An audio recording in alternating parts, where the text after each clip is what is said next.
Welcome to New Chapters, a video series podcast where we're going to be answering questions and providing resources for seniors and their families so that seniors can make the choices they want to make and live the lives that they want to live.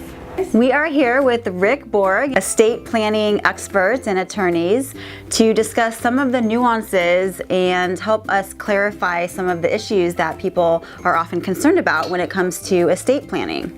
I often hear, do I really need a trust if I have a will? Or if I have a trust, do I need an estate plan? If your goal is to plan the distribution of your assets, and that's what you want to do, a will do that.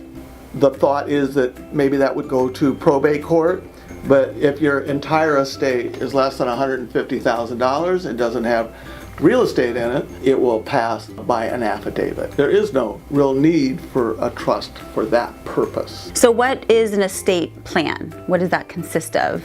Your estate would be all of your assets, and a plan is how you manage that, all of your assets for maybe the balance of your life. If you become impaired in some fashion and past your time of expiration, maybe on into the life of your children and grandchildren. With regards to an estate plan, say someone has set that up, can they make changes? And if so, how do they go about that?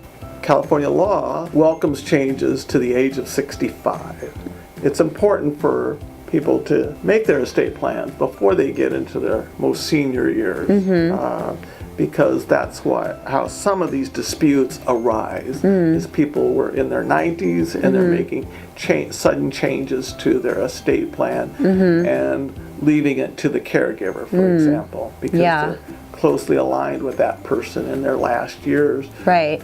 And oftentimes the family gets upset over that, and there is law in the state of California that could very well declare that state plan to be void. Do you think that there's any block for people not wanting to move forward with setting up estate plans and trusts because they just don't want to think about end of life?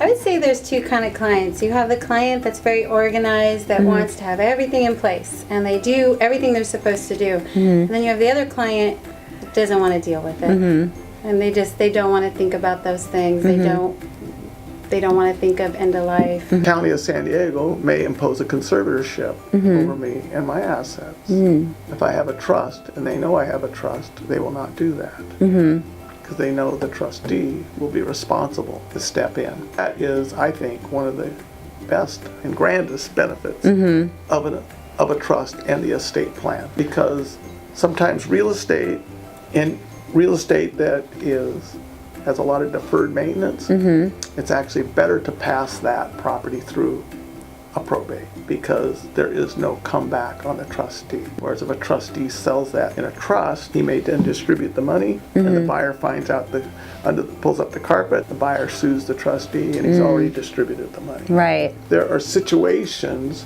where a probate is better than a trust. Thanks for tuning in to New Chapters.